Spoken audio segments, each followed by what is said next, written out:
Good morning students, this is Gaurav. Welcome to online YouTube tutorial of GChem. So students, today we are going to start our new session of plus 1 class chemistry. And the name of the chapter is some basic concept of chemistry. तो आज हम लोग plus 1 class का basic concept of chemistry chapter start कर रहे हैं, जिसमें हमारा टॉपिक रहने वाला है नेचर ऑफ मैटर। मैटर के बारे में हम लोग स्टडी करेंगे कि मैटर होता क्या है और उसकी क्लासिफिकेशन कैसे कैसे होती है। स्टार्ट करते हैं, चलो स्टार्ट करते हैं। देखिए जो आज का टॉपिक रहेगा that is nature of matter. Nature of matter. Now the first question arises here, what is matter? So write its definition. It is defined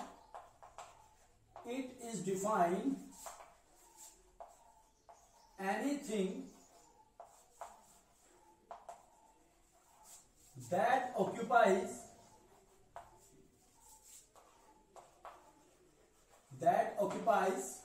space and possess mass, clear, and the presence of which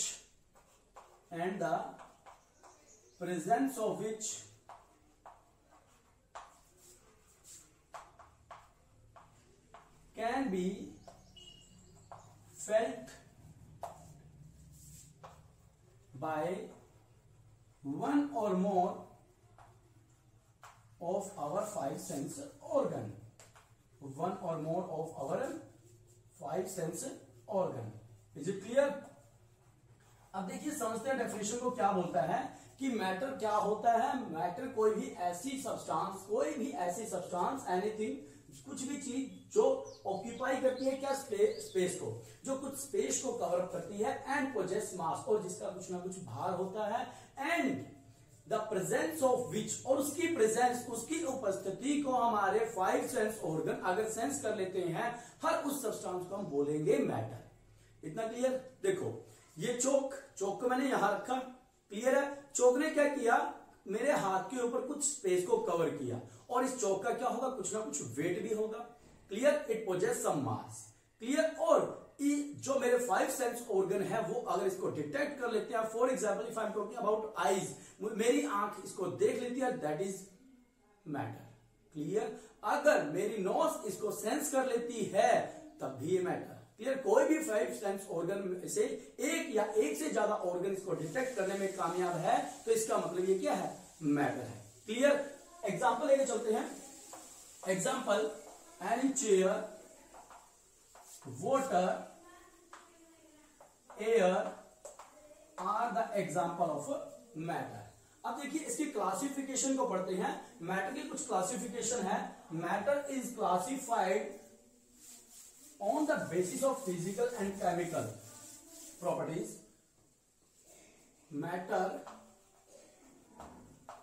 classified into 2 categories on the basis of physical classification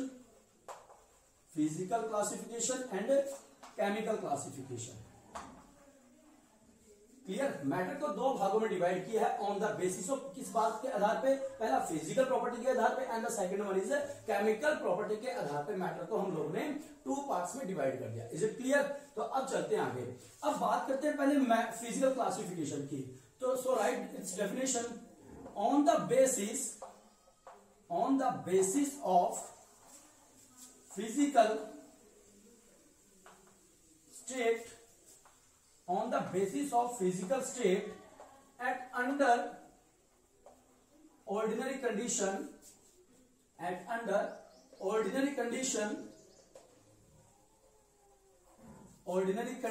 of normal temperature and pressure. Normal temperature and pressure. अभी हमारे पास क्या है, physical classification को हम लोगों ने कैसे पता करना है कि ये मैटर कितने तरह का होता है। हम लोग नॉर्मल टेम्परेचर और प्रेशर पे कोई मैटर को पकड़ेंगे, क्लियर। नॉर्मल टेम्परेचर और प्रेशर क्या होता है, हमारा रूम टेम्परेचर पर जो कंडीशन होती हैं उसी को हम बोलते हैं ऑर्डिनरी कंडीशंस। क्लियर है? At under ordinary condition. Ordinary condition का मतलब जो हमारा रूम पर जो कंडीशंस है, एनवायरमेंटल कंडीशन है, उनको ही हम क्या बोलते हैं? ऑर्डिनरी कंडीशन होती है। जैसे नॉर्मल टेम्परेचर, जो आज का टेम्परेचर है वो नियर अबाउट 28 से 30 के बीच में है। क्लियर? और प्रेशर वही 1 बार हमारा प्रेशर रहने वाला है। वहां पर जो हमारे पास मैटर होता है that is classified into 3 categories. The first category is solid, the second is liquid, and the third state of matter is gas। Clear बच्चों? तो देखिए फिजिकल क्लासिफिकेशन के आधार पे जो हमारा मैटर होता है that are 3 types of matter, solid, liquid and gas. अब बच्चों देखो, कुछ लोग बोलते हैं कि 5 तरह का हमारे पास मैटर होता है, मगर अभी तक जो एनसीईआरटी में मेंशन है, जो हमारे सिलेबस में आने वाला है, वो 3 ही तरह का आएगा, सॉलिड, लिक्विड एंड गैस। जो 4th रहता है प्लाज्मा, और जो 5वां रहता है दैट इज बोस-आइंस्टीन। वो अभी मेंशन नहीं है, सिर्फ थोड़ा सा उनके बारे में जिक्र जरूर है। क्लियर है? तो वो हमारे सिलेबस का पार्ट नहीं है, तो इसलिए हम उनको कभी कवर नहीं करेंगे। क्लियर है? तो देखिए सॉलिड क्या होता है, लिक्विड क्या होता है, गैस क्या होता है, इनको इंडिविजुअली 1 बाय 1 डिस्कस करते हैं। So right down the definition of solid state of matter. The first state is state of matter, solid state. इसकी डेफिनेशन लिखिएगा, it is defined a material or substance is said to be solid if it has definite shape and definite volume and definite volume। Is it clear? अब समझते हैं इसको, बोला क्या गया इस डेफिनेशन के अंदर। तो देखिए, हम कोई भी मटेरियल, कोई भी सब्सटेंस को सॉलिड कब बोलेंगे? यदि उस स्टेट, जो सब्सटेंस है उसकी जो स्टेट है वो कैसी है? Fixed. It is said to be solid if it has a definite shape.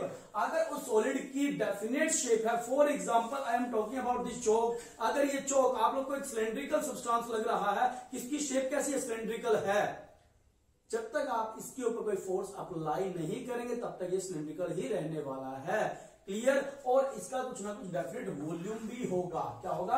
अब ये कुछ स्पेस को कवर करेगा और इसका कुछ ना कुछ मास भी होगा बच्चों। क्लियर है? तो ऐसे सब्सटेंस जिनकी शेप फिक्स होती है और जिनका वॉल्यूम भी क्या होता है? फिक्स होता है, ऐसे सब्सटेंस को हम बोलते हैं सॉलिड सब्सटेंस। क्या बोलते हैं? Solid substance. Now the second one is liquid substance या लिक्विड स्टेट ऑफ मैटर। क्या होती है उसके बारे में हम लोग डिस्कस करते हैं। एग्जाम्पल लिखेंगे पहले सॉलिड स्टेट ऑफ मैटर के, तो एग्जाम्पल रहेंगे इसके। The first example is chair, table, sugar etcetera. वो सभी एग्जाम्पल रहने वाले हैं जिनकी शेप फिक्स होती है और वॉल्यूम क्या रहेगा? डेफिनेट रहेगा। अब जो सेकंड स्टेट रहती है दैट इज लिक्विड। क्या रहने वाली है? लिक्विड स्टेट ऑफ मैटर के बारे में डिस्कस करते हैं। चलो देखिए, a substance is said to be solid, is said to be liquid if it has definite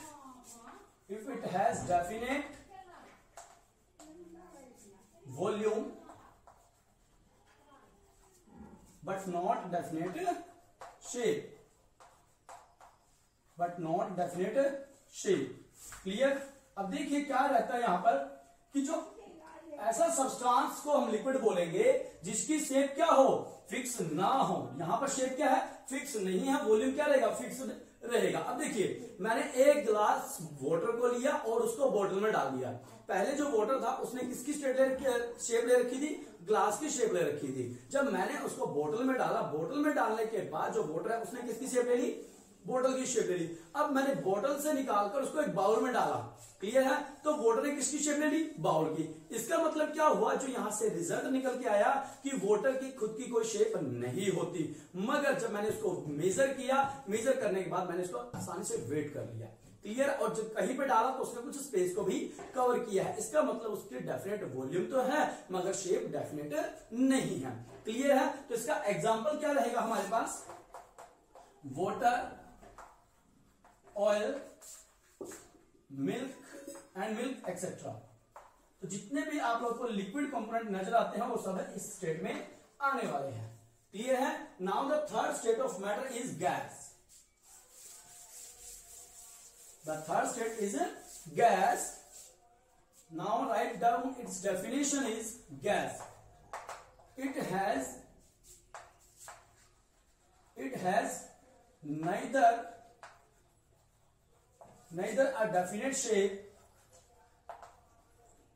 a definite shape, nor a definite volume.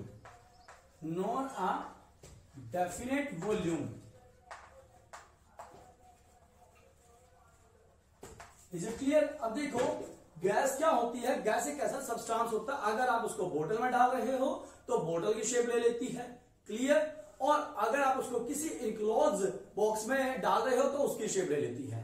Clear. मगर जब आप उसको वेट करने जाते हो, क्लियर, जब आप उसका वेट करने जाओगे तो जिस कंटेनर में आप लोगों ने डाला है सिर्फ उसी का वेट आएगा, एयर का कोई वेट मेंशन नहीं होगा। क्लियर है। इसका मतलब है कि एयर की कोई ना तो शेप होती है ना ही डेफिनेट वॉल्यूम होती है। क्लियर।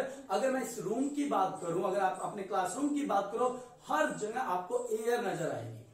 क्लियर है। और वहां पर आप कोई भी सब्सटेंस रख सकते हो, सॉलिड और लिक्विड। तो मतलब जैसे मैंने कहीं किसी स्पेस में एयर है, वहां पर कोई अदर सब्सटेंस रखा, मैंने सॉलिड सब्सटेंस रख दिया। क्लियर है। तो सॉलिड क्या करेगा, एयर को वहां से हटा देगा और खुद उसका स्पेस को कवर कर लेगा। मतलब कि जो एयर है उसका खुद का कोई भी शेप और वॉल्यूम नहीं है। तो एग्जांपल में लिखेंगे इसके, air and gases.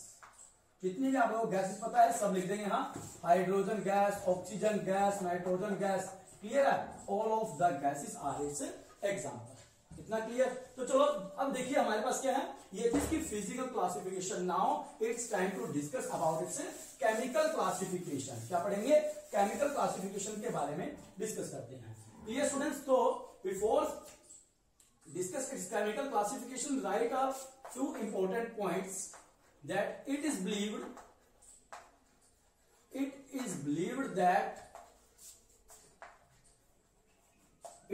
that all material or matter are made up of substance। Clear है बच्चों। यह माना जाता है कि जो मैटर होता है वो किसी न किसी सब्सटेंस से बना होता है। इतना क्लियर। अब वो सब्सटेंस क्या हो सकता है, that is the smallest particle. अब क्या हुआ, अगर मैं इस दीवार की बात करूं, दीवार में क्या थे, लेट अस सपोज ये कोई बॉल है आप लोग के सामने, इसकी जो छोटे से छोटा कंपोनेंट होगा दैट इज अ ब्रिक। क्या है, वो छोटी सी ईंट होगी और बहुत सारी ईंट मिलकर क्या बनाया, एक दीवार बना दी। क्या बना दी बच्चों, दीवार बना दी। उसी तरह कोई भी मटेरियल होता है, कोई भी सब्सटेंस होता है, वहां पर एक छोटा सा पार्टिकल होता है दैट इज कॉल्ड एटम। हम उसको क्या बोलेंगे, एटम बोलते हैं। क्लियर है। जब बहुत सारे एटम मिलेंगे तो क्या होगा, मॉलिक्यूल बनेगा, मॉलिक्यूल से कंपाउंड बनेगा और इस तरह से कोई भी सब्सटेंस बन जाता है। क्लियर है। तो थोड़ा सा मैटर को डिस्कस कर लेते हैं पहले, एटम को डिस्कस कर लेते हैं पहले कि क्या होता है एटम। देखिए एटम क्या होता है, स्मॉलेस्ट पार्टिकल होता है हमारे फंडामेंटल लाइफ का। तो देखिए ये एटम के अंदर क्या होती है, दो चीजें होती हैं। जो ये डार्क सर्कल मैंने बनाया है इसको बोलते हैं न्यूक्लियर पोर्शन। क्या बोलेंगे, न्यूक्लियर पोर्शन। वैसे इस टॉपिक को हम नेक्स्ट चैप्टर में कवर करेंगे। थोड़ा सा मैं बता दूं ताकि आप लोग फेमिलियर हो जाओ इसके साथ। जो डार्क सर्कल बनाया दैट इज न्यूक्लियर पोर्शन। अब जो रिमेनिंग पार्ट रहता है this is extra nuclear portion. क्या रहने वाला है, एक्स्ट्रा न्यूक्लियर पोर्शन। इतना क्लियर। अब देखिए जो न्यूक्लियर पोर्शन है इसके अंदर आप लोग को दो चीज नजर आएंगी। First is proton and the second is neutron. Clear है। जो प्रोटॉन होता है इसके ऊपर पॉजिटिव चार्ज, जो न्यूट्रॉन होता है इसके ऊपर कोई चार्ज नहीं होता। और जो एक्स्ट्रा न्यूक्लियर पोर्शन होता है इसके अंदर सिर्फ होता है हमारे पास इलेक्ट्रॉन। क्या रहता है, इलेक्ट्रॉन को हम ई से डिनोट करके ऊपर रहता है इसके नेगेटिव चार्ज रहता है। तो इतना ध्यान रखिए, बाकी हम इस एटम के बारे में नेक्स्ट टॉपिक में, नेक्स्ट चैप्टर में डिस्कस करेंगे। तो ये था हमारे पास क्या, एटम। अब देखिए, बोला जाता है कि कोई भी मटेरियल होता है जो किससे बना होता है, सब्सटेंस से बना होता है, और जितने भी सब्सटेंस है हमारे वर्ल्ड में वो सभी के सभी छोटे छोटे एटम से बने होते हैं। किससे बने होते हैं, छोटे छोटे एटम से बने होते हैं। तो नेक्स्ट डेफिनेशन हमारे पास क्या होगा, नेक्स्ट पॉइंट हम लिखेंगे कि if a material is made up of only one substance, अगर कोई मटेरियल एक ही सब्सटेंस से बना है तो उसको हम बोलेंगे प्योर सब्सटेंस। क्या बोलेंगे बच्चों, प्योर सब्सटेंस। कितना क्लियर। अगर कोई substance, if a material is made up of more than two substance,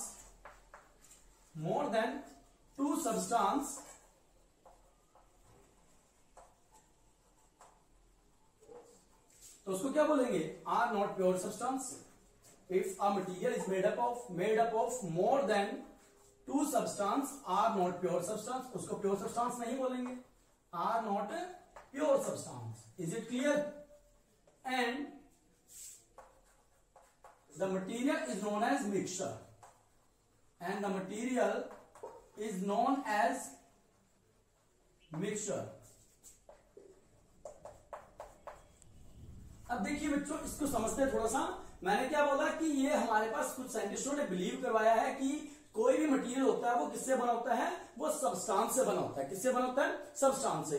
अब अगर कोई मटेरियल, किसी भी मटेरियल के अंदर अगर एक ही तरह का सब्सटेंस हो, किसी मटेरियल के अंदर अगर एक ही तरह का सब्सटेंस हो तो हम उसको बोलेंगे प्योर सब्सटेंस। क्लियर है ना।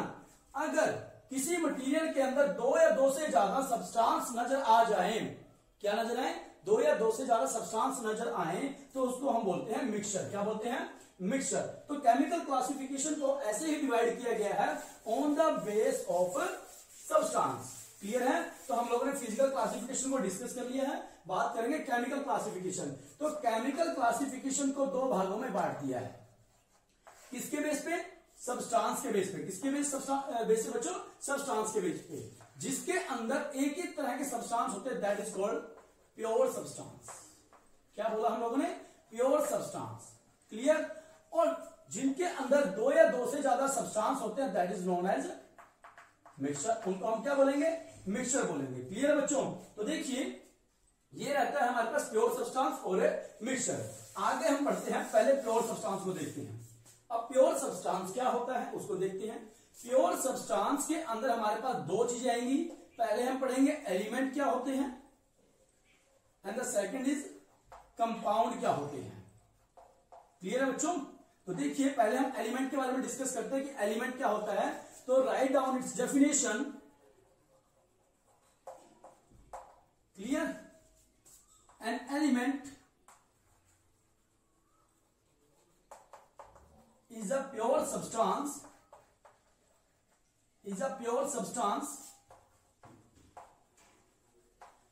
that contain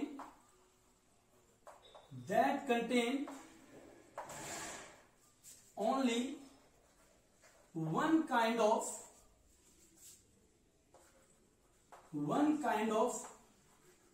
atom। Clear. Element क्या होता है, an element is a pure substance. कोई भी एटम होता है, एलिमेंट होता है, उसको हम प्योर सब्सटेंस बोलते हैं।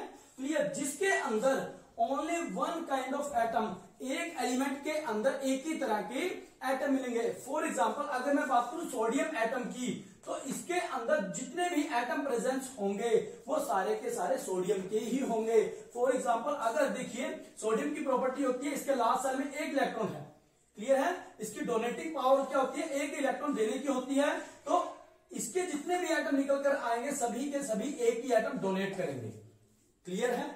अब आप कहोगे कि सर हम लोगों ने 10th क्लास में पढ़ा था कि एक के साथ में पोटेशियम होता है, वो भी एक डोनेट करता है। इसका मतलब क्या होगा कि पोटेशियम और सोडियम की प्रॉपर्टी सेम होगी? नहीं। यहां पर जो सोडियम का एटॉमिक नंबर होता है वो 11 होता है, जिसके फर्स्ट सेल में 2 8 1।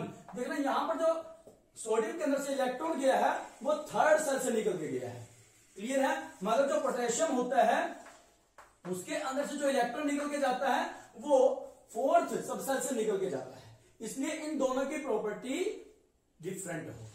तो हम बोल सकते हैं कि एलिमेंट एक ऐसा प्योर सब्सटेंस होता है जिसके अंदर एक ही तरह का एटम होता है, only one kind of atom. तो देखिए बच्चों, अब एलिमेंट्स को फर्दर सब डिवाइड कर दिया गया है। सो एलिमेंट्स आर फर्दर सब divided into 3 parts. Clear? Elements are further subdivided into 3 parts. Clear? और बच्चों वो 3 पार्ट कौन से होंगे? First is metal, second is non metal and the third is metalloids. Clear? और अभी तक ओनली 118 एलिमेंट इज नॉन। अभी तक कितने एलिमेंट जाने जाते हैं? Only 118 element is non. Clear? Out of 118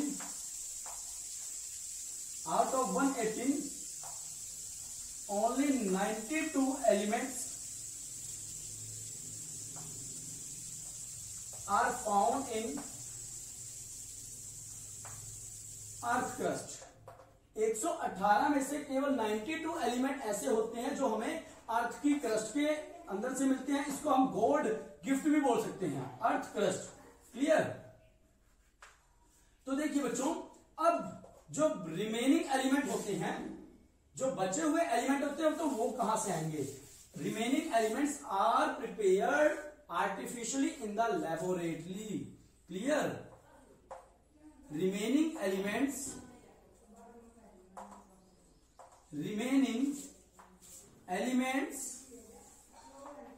are prepared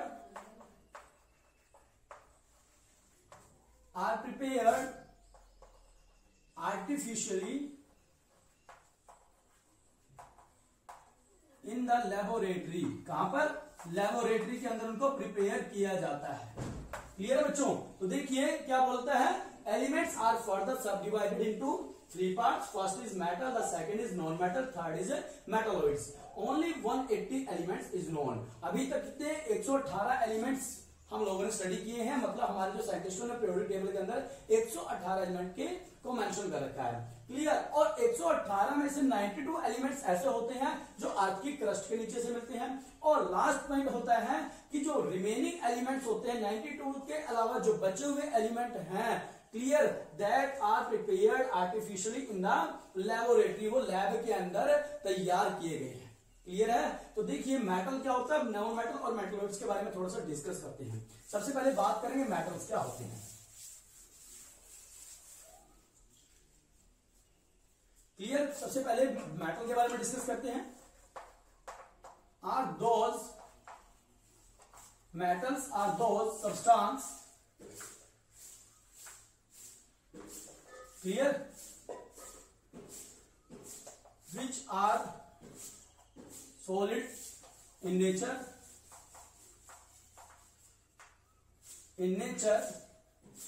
except mercury। Mercury का सिंबल क्या होता है बच्चों? Hg। वो सभी सब्सटेंस जो सॉलिड होते हैं, क्लियर, उन सबको हम क्या बोलेंगे? मेटल बोलेंगे बच्चों। क्या बोलेंगे? मेटल बोलेंगे। सिर्फ एक मरकरी एक ऐसा एलिमेंट होता है। आर दो सब्सटेंस की जगह बच्चों आप लिखिए एलिमेंट लिखिएगा यहां पर, are those element which are solid in nature except mercury, उसको हम बोलते हैं मेटल। अब मरकरी एक ऐसा एलिमेंट होता है, ऐसा मेटल होता है जो आपको लिक्विड स्टेट में मिलता है एट रूम टेम्परेचर। क्लियर है? तो देखिए नेक्स्ट पॉइंट लिखेंगे हम मेटल का।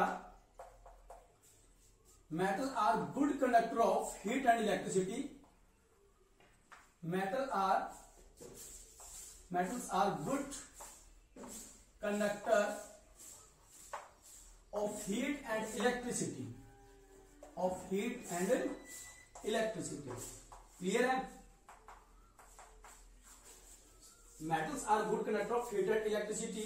Now the next point is metals have luster. Metal, जितने भी मेटल आप लोग को मिलेंगे सब क्या मिलेंगे? चमकदार मिलेंगे, उनकी शाइनिंग सरफेस होती है। क्लियर? एंड द नेक्स्ट और लास्ट पॉइंट लिखते हैं हम इसके बारे में, they are malleable and ductile in nature, and ductile in nature.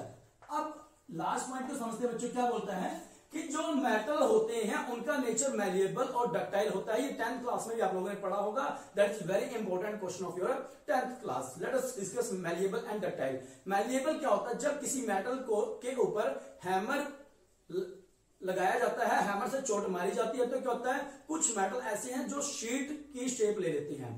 Clear है? कुछ मेटल ऐसे होते हैं spread like a sheet, okay. और कुछ मेटल ऐसे होते हैं that convert into a thin wire, जो एक लंबी और एक पतली वायर के अंदर कन्वर्ट हो जाते हैं, उनको हम मैलिएबल और डक्टाइल बोलते हैं। मैलिएबल में क्या होता है?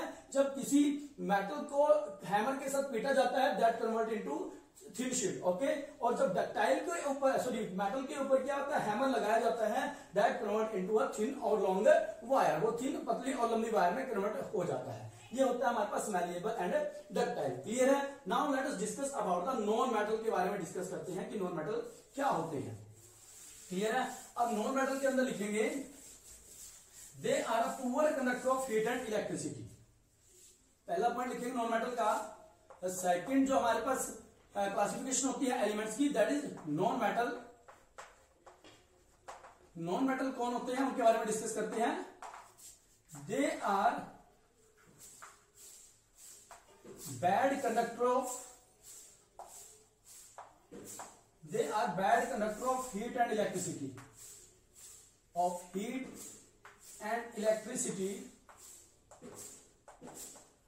clear? They are a bad conductor of heat and electricity except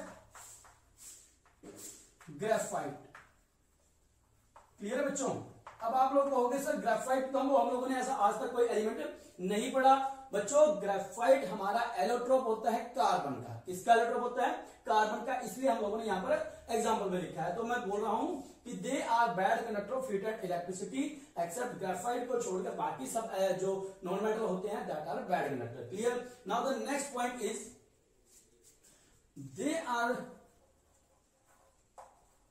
they exist in all state. अब देखिए जो मेटल थे वो हमारे पास क्या थे? वो सिर्फ सॉलिड थे, किसको? मरकरी को छोड़ के। मगर जो नॉन मेटल होते हैं तीनों स्टेट में एग्जिस्ट करते हैं। वो सॉलिड में भी एग्जिस्ट करते हैं, लिक्विड में भी एग्जिस्ट करेंगे और गैस में भी। दे exist in all state.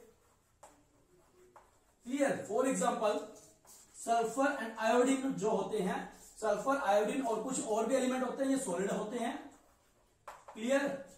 Bromine होता है, दैट इज लिक्विड स्टेट में होता है हमारे पास। और जो हमारे पास जितनी भी गैस हैं, बाकी हीलियम, नियोन, आर्गन, क्रिप्टोन, बहुत सारे ऐसे एलिमेंट्स होते हैं जो किसमें मिलते हैं? गैसियस स्टेट में हमारे पास होते हैं। क्लियर है? तो ये था मेटल एंड नॉन मेटल। अब बात करेंगे मेटलॉइड्स के बारे में। इसके बारे में, मेटलॉइड्स के बारे में।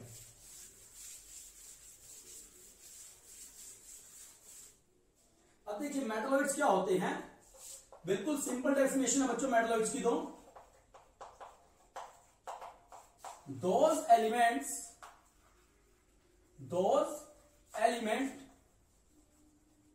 which have the characteristics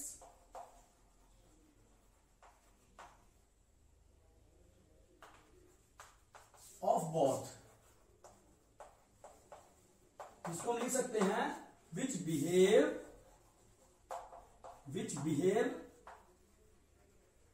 metal as well as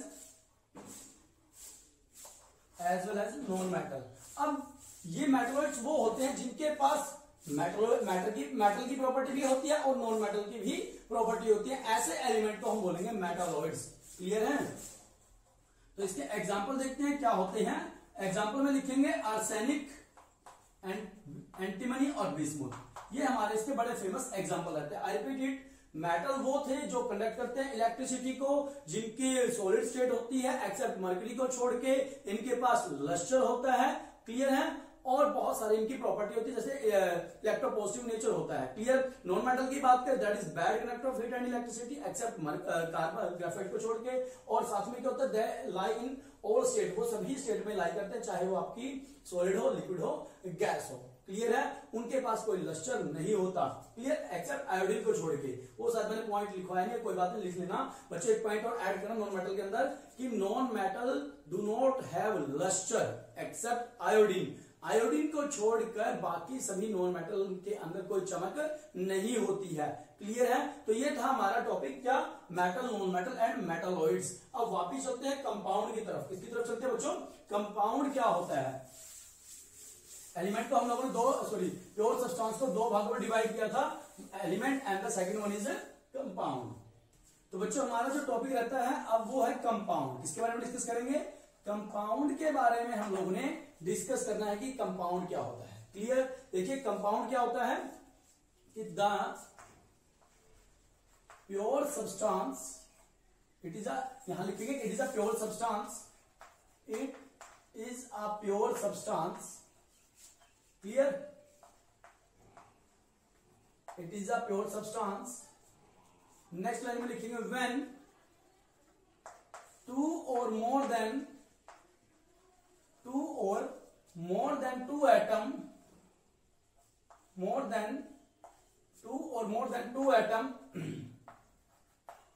of different element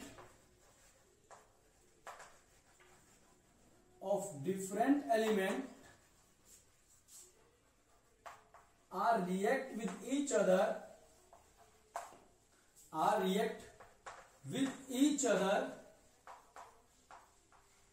in a definite proportion,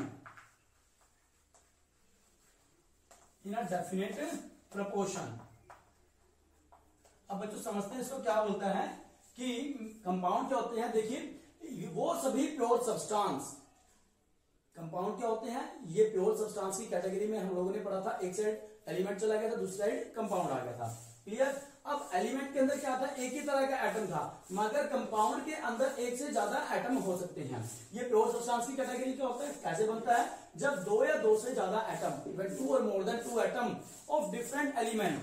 यहां पर क्या होता है, जब दो या दो से ज्यादा एटम किसी दूसरे एलिमेंट्स के आकर आपस में रिएक्ट करते हैं इन a fixed definite proportion.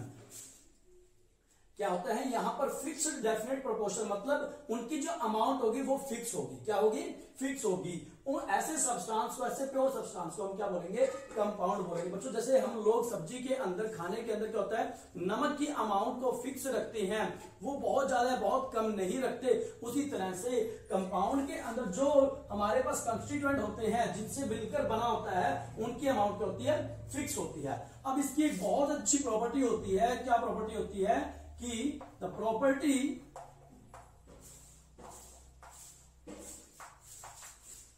of compound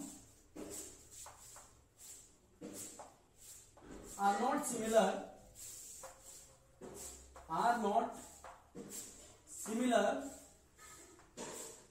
as its constituent। इसकी जो प्रॉपर्टी होती है, देखो बच्चों, जो कंपाउंड बनता है उसकी प्रॉपर्टी उसके कंस्टिट्यूएंट से मैच नहीं खाती है। Let us take an example. हमारे पास हाइड्रोजन है, सेकंड क्या है, ऑक्सीजन है। मैंने दो मॉलिक्यूल लिए हाइड्रोजन के और इन्होंने मुझे दिया H2O। क्या दिया बच्चों, H2O। मतलब जब हाइड्रोजन गैस ऑक्सीजन को मिलाया तो क्या मिला, वाटर मिल गया। इतना क्लियर। अब देखिए जो हाइड्रोजन गैस होती है दैट इज कम्बस्टिबल, वो कम्बस्टिबल होती है, मतलब इसका फ्लेमेबल नेचर होता है। कैसा होता है, फ्लेमेबल नेचर होता है। ऑक्सीजन कैसी होती है, दैट इज स्पॉटर, ये स्पॉटर होती है। कैसी होती है बच्चों, ये फ्लेम को स्पॉट करती है। कहीं भी फायर लग जाए तो अगर वहां से ऑक्सीजन की सप्लाई कट कर देते हैं तो फायर बुझ जाएगी। तो क्या होता है, ऑक्सीजन सप्लाई देती है कि वो और ज्यादा भड़के। तो देखिए अब दोनों से मिलकर क्या बना, वाटर बना। क्या बना, वाटर ना तो कंबस्टिबल होता है, ना ही फ्लेमेबल होता है, और ना ही स्पोर्टर होता है, उल्टा आग को बुझाने का काम करता है। इतना क्लियर? देखिए हमारे पास क्या था, हाइड्रोजन गैस थी जो कंबस्टिबल थी, ऑक्सीजन क्या थी, स्पोर्टर थी, और जो वाटर मिला वो इनका अपोजिट हुआ। तो लाइन यही तो बोलती है, क्या था, जो प्रॉपर्टी होती है कंपाउंड की, जो वाटर की प्रॉपर्टी होगी वो सिमिलर थोड़ा होगी ऑक्सीजन और हाइड्रोजन की तरह, ये दो कंस्टिट्यूएंट है इसके, इनकी तरह थोड़ा होगी। तो हम बोल सकते हैं कि the property of compound are not similar as its constituent. इतना क्लियर? तो देखिए बच्चों, अब क्या हुआ, कंपाउंड को दो भागों में डिवाइड कर दिया। Compound are divided into two parts. Clear? The first is organic compound and the second is inorganic compound. Let us divide कर दिया। The first is organic compound and the second is inorganic compound. First is organic compound and the second is inorganic compound. Write down the definition of organic compound. Organic compound containing carbon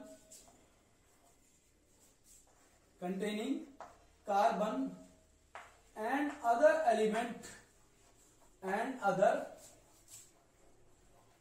element of periodic table. Periodic table के अंदर से carbon के साथ में कोई भी element हो सकता है। कार्बन तो देखो ऑर्गेनिक कंपाउंड में क्या होगा, कंपलसरी होता है। Organic compound are containing carbon and other element of periodic table, like example में लिखेंगे hydrogen, nitrogen, sulphur, halogens. Clear है? बहुत सारे होते हैं। अब ये मिलते कहां से हैं? दे are obtained from plants and animals.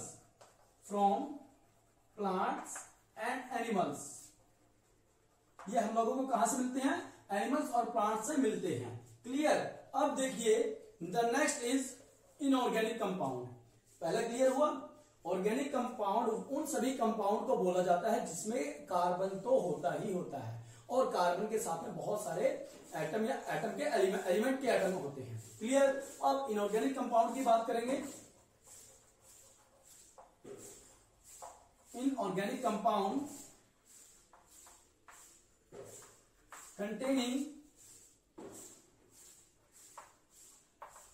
containing more than two atom of elements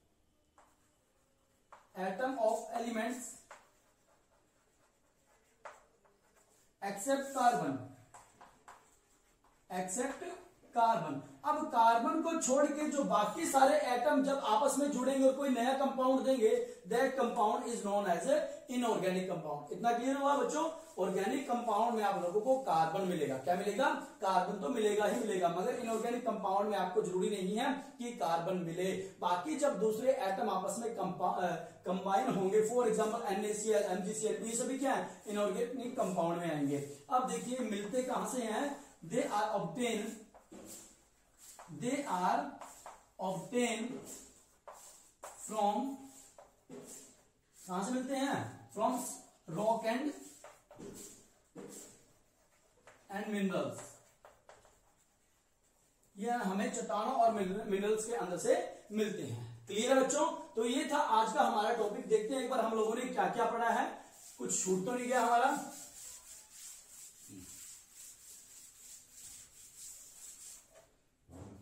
now revise the whole chapter is, first हम लोगों ने पढ़ा मैटर क्या होता है। क्लियर? मैटर को दो भागों में डिवाइड किया। पहला physical classification and the second one is chemical classification, यही पढ़ा था हम लोगों ने। उसके बाद फिजिकल क्लासिफिकेशन को हम लोगों ने तीन भागों में पढ़ा। First is solid and the second is liquid and the third is gas. इतना क्लियर? केमिकल क्लासिफिकेशन को दो भागों में डिवाइड किया। First is pure substance, clear, and the second is impure substance, जिसको हम लोगों ने नाम दिया था मिक्सचर। क्या बोला था बच्चों? मिक्सचर के बारे में हम लोगों ने पढ़ा था। अब प्योर सब्सटेंस को फिर दो भागों में डिवाइड कर दिया। First is element and the second is compound. Element हमारे पास तीन तरह के थे। First is metal, second is non metal and the third is metalloids. क्या था बच्चों? मेटालॉइड्स।